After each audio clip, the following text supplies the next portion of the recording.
Red Dwarf was a fine example of how to mix sci-fi and comedy, and great comedy writing, and great interaction between the characters. That over succeeds the writing capabilities and character interactions in pop culture games of late, including the recent Mass Effect Andromeda that came out last year, that demonstrate how not to write science fiction and comedy, and the poor character development. That some jokes did not land, and the character interactions between the crew of the Tempest did not land. It felt total short, like you can write a character no matter if you're Scott or Sarah. You start a conversation with Suvi, then all of a sudden it goes into a complete utter halt, so then you continue with the awkward interaction, and it ends up being a puddle mess. And the most worst example was when you interact earlier on with Foster Addison in the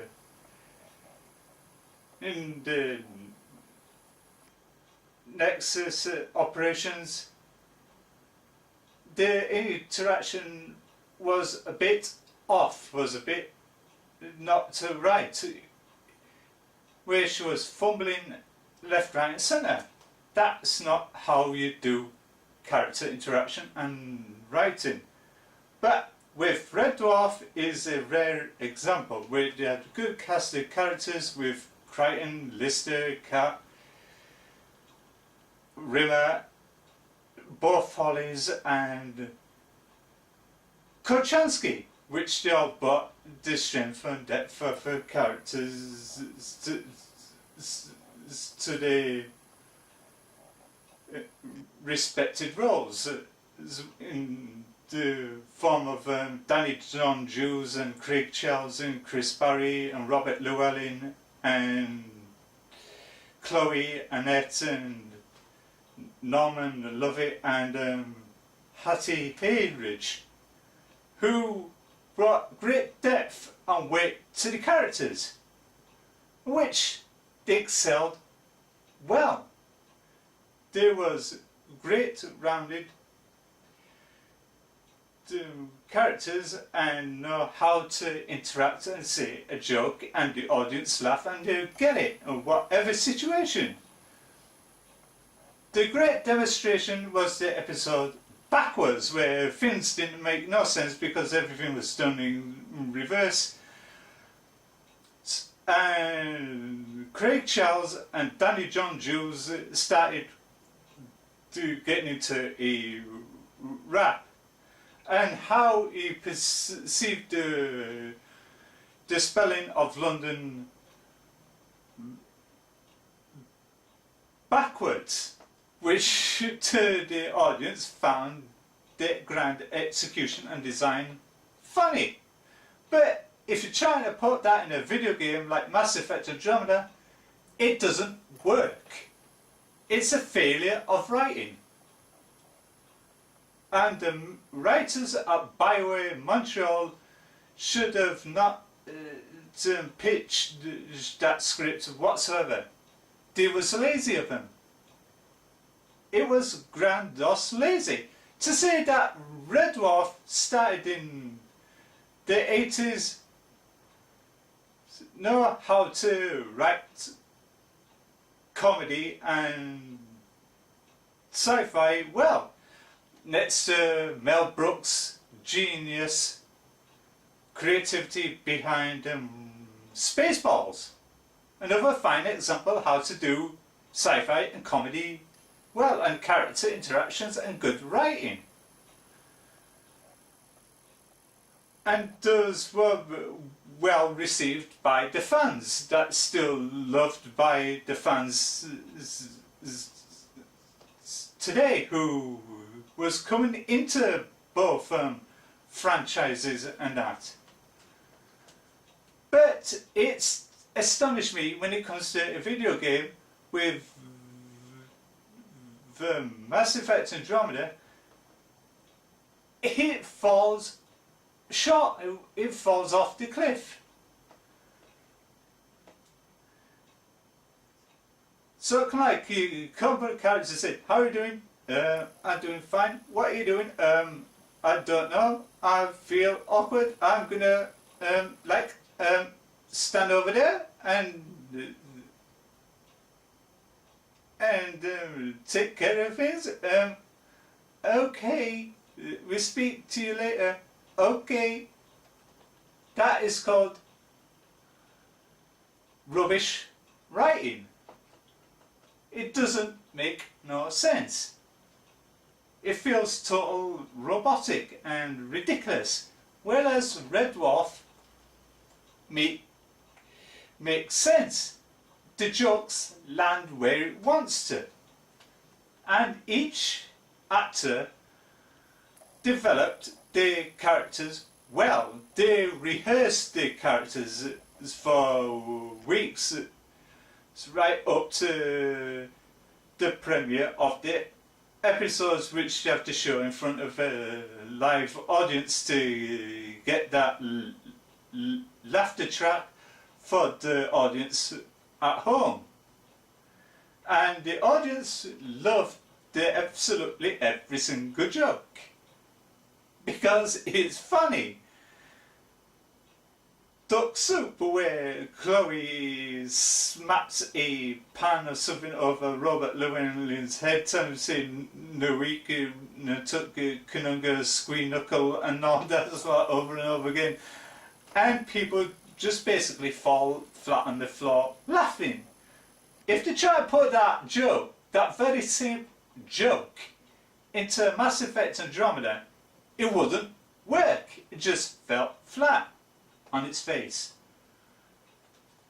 And this is the difference between good sci-fi writing in sci-fi comedy and the other realms of sci-fi, and bad sci-fi writing in video game realms of the genre. That's the huge difference.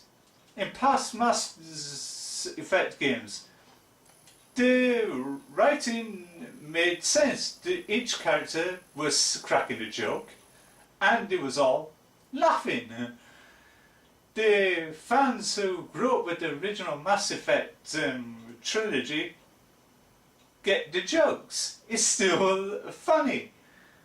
But when they come in to play a game like Mass Effect Andromeda, they were scratching their heads and face palming and that, thinking, what the hell is these characters joking about? This is not funny. And it's a bad demonstration of the writing process behind the game. And that's why it fell flat. The characters had no depth and weight and a real share of emotion because of the basic flaws of character building and that. So now they had quite top name talents in the likes of Natalie Dormer and Clancy Brown and a couple of others. But even they would have expected a lot better script and a lot better concept on how to perceive and execute the characters. But only time they had any kind of connection was that movie night scene, which was all together watching a film. But individually,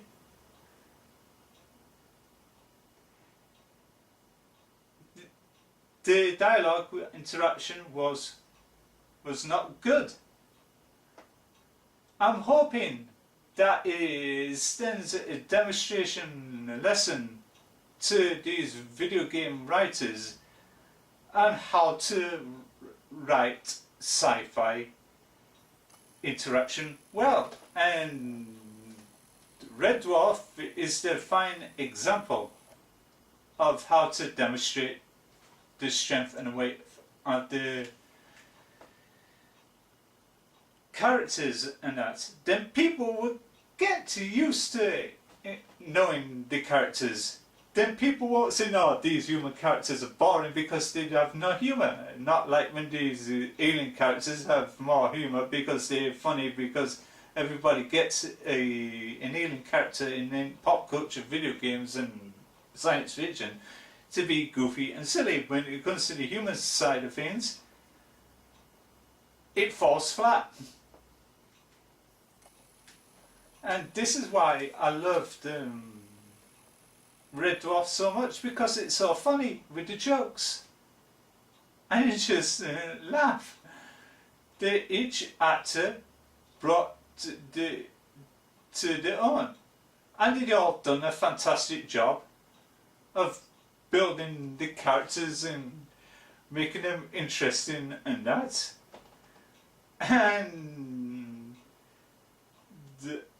I give full recommendations of people who wants to get into sci-fi comedy and that. Please add Red Dwarf and Spaceballs to your list. It's a must-have collection and that. And I hope to God in the near future, when they do another Mass Effect game, they should get back to the very essence and the writing creativity process back on track.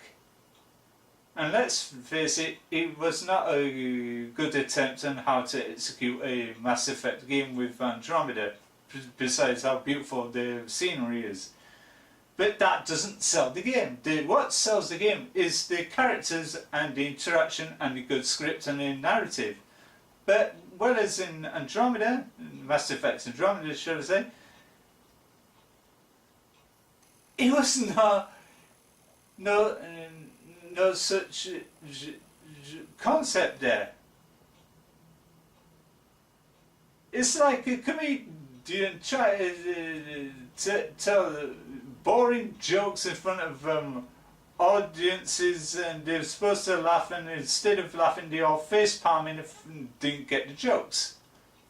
But whereas Red Dwarf is a fine example and demonstration. And this is what I have to say in the matter of what makes good writing and good sci-fi comedy, and which has bad writing in the realms of science fiction and other genres and that. And this is me being Frankie Cross Smales. Thank you for watching. I'm on Twitter at Frankie Smales. I'm on a couple of media outlets. So we'll be doing more reviews at some point, and until then, stay safe and fare thee well, and may the force be with you.